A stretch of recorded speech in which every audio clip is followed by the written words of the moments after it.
प्रेमानंद महाराज जी तू तड़ाक पर आ गए। उन्होंने वीडियो जारी कर कहा कि ऐसी टिप्पणी बर्दाश्त नहीं की जाएगी। साथ ही पंडित प्रदीप मिश्रा को कह दिया कि तुम किसी काम के नहीं रहोगे। श्री जी के विषय बोलने के लिए बहुत से बोलना। जहाँ श्री कृष्ण महावत रचते हैं वो हमारे श्री जी हैं। अभी तुम किस राधा की बात कर पाए?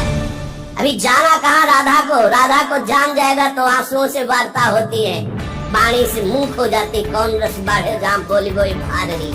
वहीं दूसरी ओर खंडवा जिले के ओमकारेश्वर में शिवा महापुराण कथा वाचन कर रहे पंडित प्रदीप मिश्रा ने व्यासपीठ से कहा कि प्रेमानंद जी नहीं बल्कि ब्रिज के सारे संत सीहोर आ जाए तो सह प्रमाण जवाब दूंगा। माफी की बात करते हो? इस राधा रानी के चरणों में तो मेरी पूरी जिंदगी, मेरा खानदान और मेरा कुटुंब पड़ा है। भगवान कृष्ण के समय पर धेनु में, गायों में धेनु का सुर घुस गया और धेनु का सुर घुस गया, पूरी गायों को परेशान कर भगवान कृष्ण के संग रहने की धेनु का सुर है। कई ऐसे इन ब्रजवासियों को भ्रमित कर रहे हैं कि ब्रजवासी बड़ा भोला होता है, बड़ा सहज होता है। हमने हमारी जिंदगी की जितनी परिक्रमा करी गोवर्धन नाथ जी की, उस परिक्रमा में 1 रुपया भी हमने कभी ब्रज के अंदर पैसा खर्च कर नहीं। हमने नियम लिया था कि ब्रज में जितनी परिक्रमा करेंगे ब्रजवासी से मांग कर करेंगे। मेरे गोवर्धन नाथ जी की परिक्रमा में जितने ब्रजवासी रहते हैं सब पहचानते सीहोर वाले को कि बचपन से परिक्रमा करता है। जब चट्टी पहनता था उस समय से परिक्रमा करता था और ब्रजवासियों से 2 रोटी मांग कर खा लेता था। मेरे ब्रजवासी इतने भोले होते थे कि बिठाकर छाछ भी पिलाते थे। आज उन ब्रजवासियों में कुछ लोग ऐसे घुस गए हैं जो इस शिवपुराण का विरोध करना चाहते हैं, इस व्यासपीठ का विरोध करना चाहते हैं, प्रदीप मिश्रा का विरोध करना चाहते हैं।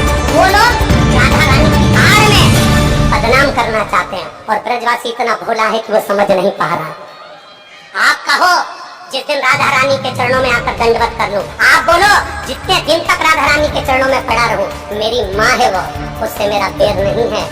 जो कुछ बोलूंगा प्रमाण से बोलूंगा, बिना प्रमाण के कुछ नहीं बोलूंगा। और जिस महाराज को प्रमाण चाहिए कुबरेश्वर धाम खुला पड़ा है, आ जाओ और प्रमाण लेकर जाओ।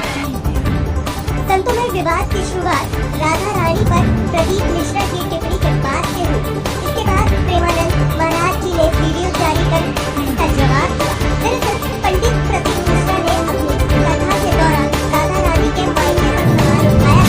उन्होंने कहा था राधा रानी बारे में नहीं रहने वाली। प्रदीप मिश्रा ने कहा कि राधा का नाम नहीं है। राधा जी के पति का नाम अनय घोष है, उनकी सास का नाम जटिला है और ननद का नाम कुटिला था। प्रदीप मिश्रा ने कहा था राधा जी की शादी छात्रा गांव में हुई थी। इसके बाद मंगलवार को ओमकारेश्वर में व्यासपीठ से पंडित प्रदीप मिश्रा ने लाखों लोगों के समक्ष कहा कि वेदों में प्रमाण है कि राधा माता का जन्म कहाँ हुआ और उनका विवाह किसके साथ हुआ। उन्होंने कहा कि सभी संत सीहोर आ जाए, उनको सह प्रमाण जवाब दे दूंगा।